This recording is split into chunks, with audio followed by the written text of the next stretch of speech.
Assalamualaikum warahmatullahi wabarakatuh. Perkenalkan, kami dari kelompok 10 akan menjelaskan tentang etika Islam dalam demokrasi dan penegakan hukum. Adapun anggota kelompok kami adalah Tiara Alfianti, saya sendiri Ira Fitri Mehrawati, dan Rika Oktavia. Selanjutnya, pendahuluan. Islam adalah agama yang mengatur kehidupan di berbagai bidang. Demokrasi yang diterima dalam Islam adalah musyawarah mufakat dalam hal yang sesuai aturan agama. Pemilihan pemimpin merupakan cerminan dari dilakukannya demokrasi. Islam mengatur kriteria seorang pemimpin. Dalam Islam, para penegak hukum adalah profesi yang tidak mudah. Ada kriteria dan etika bagi hakim sebagai penegak hukum supaya hukum bisa menghasilkan hukum yang adil. Pengertian demokrasi. Demokrasi adalah suatu sistem politik yang memberikan perlakuan yang sama terhadap orang lain pada segi politik, mempunyai kedaulatan yang sama, baik itu dipilih secara langsung atau tidak langsung, dengan perwakilan yang dipilih lewat pemilu secara bebas untuk sarana kontrol yang efektif. Pandangan Islam tentang demokrasi. Menurut Al-Maududi, beliau menolak dengan tegas akan demokrasi. Dalam pandangan Al-Maududi, demokrasi itu memberikan kekuasaan sebesar-besarnya kepada rakyat dan tidak dikenal dalam Islam. Demokrasi cenderung sekular yang merupakan hasil buatan manusia, sekaligus merupakan bertentangan barat terhadap agama. Muhammad Imorah, seorang pakar Islam, mengatakan Islam tidak menerima demokrasi secara mutlak dan juga tidak menolaknya secara mutlak. Dalam demokrasi barat, secara mutlak berada di tangan rakyat. Sementara dalam Islam memakai sistem syuro atau kekuasaan adalah milik Allah sebagai pemegang kekuasaan tertinggi. Baik, pemimpin dalam Islam disebut dengan kata khalifah atau kata imamah. Secara etimologi, khalifah berasal dari bahasa Arab, yaitu kata halafa, yaklufu, halfa, wahilatan, yang mengandung arti mengganti. Kepemimpinan Islam dalam proses aktivitas yang tujuannya untuk dapat mempengaruhi orang lain supaya bisa diarahkan dengan aturan-aturan tertentu sesuai dengan syariat agama. Kepemimpinan Islam tidak bisa lepas dari sumber hukum Islam yang primer, yaitu Al-Quran, hadis, dan ijtihad, maupun hukum sumber Islam sekunder. Adapun kriteria khusus pemimpin yaitu memiliki akidah yang sama, membawa kemaslahatan bagi kaum muslim, mukallaf, merdeka, laki-laki, adil, berpengetahuan luas.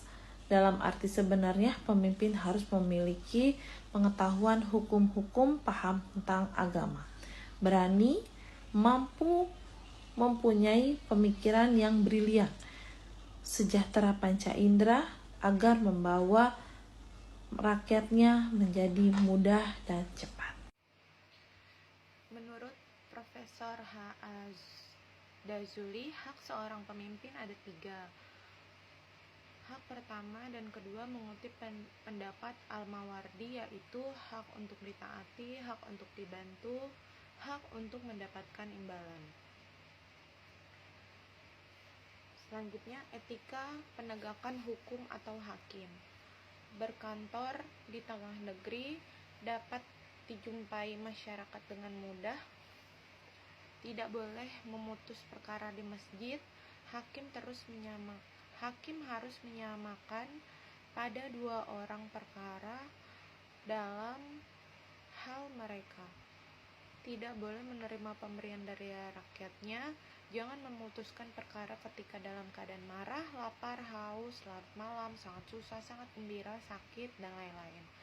Memberikan kesempatan untuk pemohon memberikan keterangan sampai selesai dan juga bagi terdakwa. Hakim tidak boleh menyuruh sumpah atas terdakwa tanpa kemauan atau keinginan dan persetujuan dari pemohon. Hakim tidak boleh menerima sanksi yang tidak adil. Hakim tidak boleh menerima sanksi musuh kepada musuhnya. Hakim tidak boleh menerima sanksi ayah kepada anaknya atau sebaliknya. Radikalisme diartikan dengan berlebihan dalam menyikapi sesuatu, seperti hal agama, berpikir, dan berperilaku menurut Dr. Yusuf Qaradawi. Radikalisme mengacu kepada gagasan dan tindakan kelompok yang bergerak untuk menumbangkan tatanan politik mapan. Kriteria radikalisme bisa ditimbulkan dari ingin melakukan perubahan dengan cepat, menggunakan kekerasan, mengatasnamakan agama, mengkafirkan orang lain, mendukung, menyebarkan, dan menegakkan dan mengajak bergabung dengan ISIS, dan memaknai jihad secara terbatas. Islam adalah moderat yang mempunyai budi pekerti yang mulia menurut Al-Baqarah ayat 143.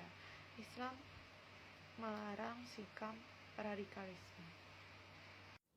Kesimpulan, adanya perbedaan pendapat para tokoh Islam dalam menyikapi demokrasi dalam sistem pemerintahan. Ada sikap penolakan sama sekali terhadap sistem demokrasi, tapi ada juga yang menerima tentang demokrasi, asalkan sesuai dengan aturan yang ada dalam Al-Quran. Dalam kajian demokrasi yang berwawasan Al-Quran, maka adanya ayat yang menganjurkan demokrasi pada surat Ali Imran ayat 159. Ayat tersebut menggambarkan bagaimana masalah urusan diselesaikan dengan jalan musyawarah. Adapun format dan teknis musyawarah sesuai dengan kebijakan umat sesuai kondisi, tempat, dan masa. Kesepakatan musyawarah tersebut adalah kesepakatan yang baik, tidak melanggar aturan agama, tidak boleh melakukan kesepakatan yang buruk, sebagaimana firman Allah dalam Al-Quran surat Al-Maidah ayat 2. Begitu pula bahwa penegakan hukum ada aturan yang ditetapkan dalam Al-Quran. Hal ini tergambar pada surat Al-Maidah ayat 8, yang memerintahkan agar seorang yang beriman harus menganggungkan perintah Allah, agar benar-benar menjadi penegak keadilan. Jangan karena rasa kebencian maka tidak berlaku adil. Dengan adanya ayat yang menganjurkan demokrasi dan penegakan hukum, maka Islam tidak bisa dipisahkan dengan masalah-masalah keduniawian, khususnya pada demokrasi dan penegakan hukum. Dengan demikian, pendapat sekuler tidak sesuai dengan Al-Quran atau pandangan agama Islam.